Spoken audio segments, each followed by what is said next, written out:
Bonjour Christophe Schmitt. Bonjour Jean-Philippe Denis. Christophe Schmitt, vous êtes professeur des universités à l'IAE de Metz School of Management, Université de Lorraine. Vous dirigez la chaire Entreprendre. Vous êtes un de nos spécialistes français de la question de l'entrepreneuriat. Et un de vos dadas, c'est de dire, attention, l'entrepreneuriat, c'est on agit d'abord, voilà, c'est le paradigme de l'action, pas celui de la décision. Ça change à peu près tout ce qu'on peut. Et là, vous venez de publier, Presse de l'Université du Québec, 7 clés pour entreprendre, avec un S apostrophe entre parenthèses, 7 clés pour s'entreprendre. Et vous venez par ailleurs de coordonner un dossier spécial en l'honneur d'Edgar Morin, voilà, que je conseille très vivement. Comment ne pas conseiller la lecture d'Edgar Morin? Revue Projectique numéro 30, c'était en 2021. Très beau texte. Si Edgar Morin m'était compté désordre biologique et complexité. Je vais résumer la thèse. C'est finalement, pour vous, entreprendre, c'est créer de l'ordre à partir du désordre. Alors, expliquez-nous ça.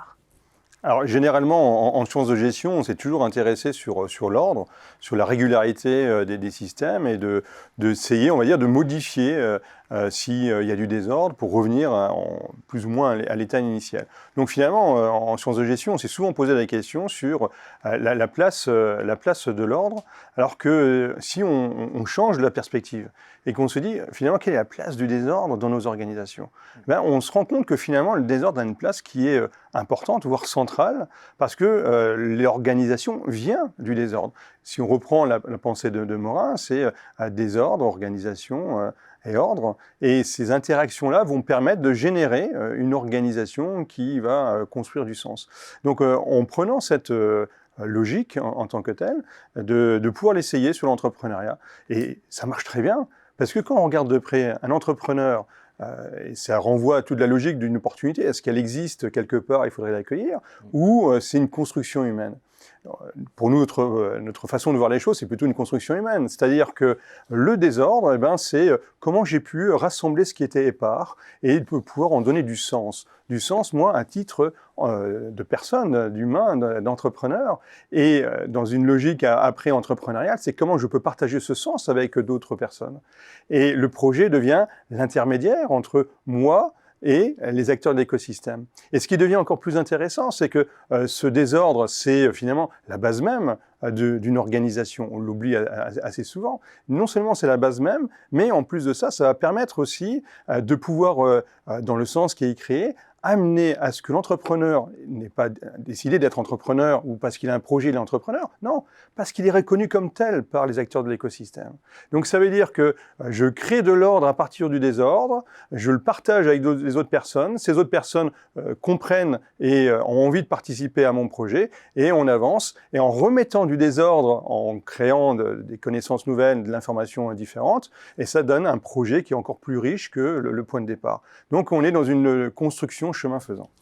Dans la fabrique de l'entrepreneuriat, autre ouvrage que vous avez commis, vous nous parliez d'état gazeux et d'état de cristallisation. Finalement, ce désordre, c'est ce fameux état gazeux là, et vous dites c'est là aussi que tout va se jouer, c'est-à-dire cette capacité. C'est là où tout se joue, clairement. C'est vraiment les conditions initiales, un peu le Big Bang, où il faut des conditions initiales pour que ça puisse exister et cristalliser après. En entrepreneuriat, on s'est focalisé sur l'état de cristallisation.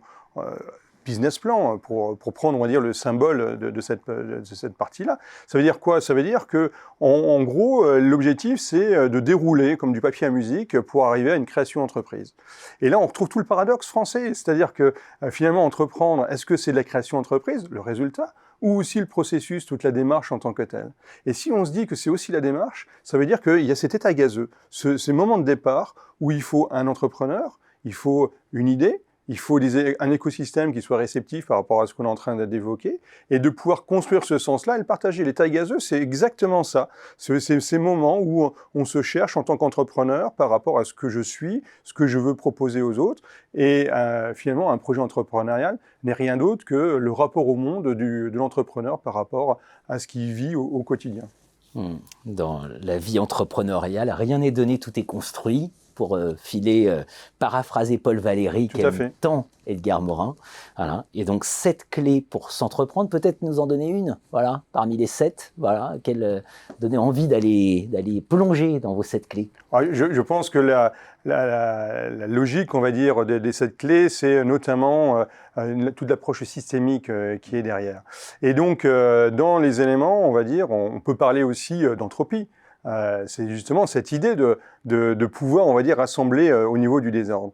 Donc, si j'ai une clé, ou en tout cas un conseil à donner, c'est, avant de se lancer sur tel type de projet et ainsi de suite, c'est de se poser. Et de pouvoir justement réunir un peu tout ce qui est par rapport, on va dire, ce que je veux faire, ce que je suis en train de faire, et de pouvoir tester cette idée auprès des personnes qui sont autour de vous, d'un écosystème bienveillant, qui soit favorable, et qui permette très rapidement de voir comment les uns et les autres perçoivent le projet. Ça ne sert à rien d'aller sur du business plan, c'est disproportionné, c'est un peu l'enclume sur la fourmi. À ce niveau-là, c'est plutôt justement des allers-retours constants pour pouvoir, on va dire, voir comment les gens comprennent ou ne comprennent pas le projet en tant que tel. Laissez jouer le désordre pour faire émerger un ordre. 7 clés pour s'entreprendre, presse de l'Université du Québec. Merci Christophe Schmitt. Merci à vous.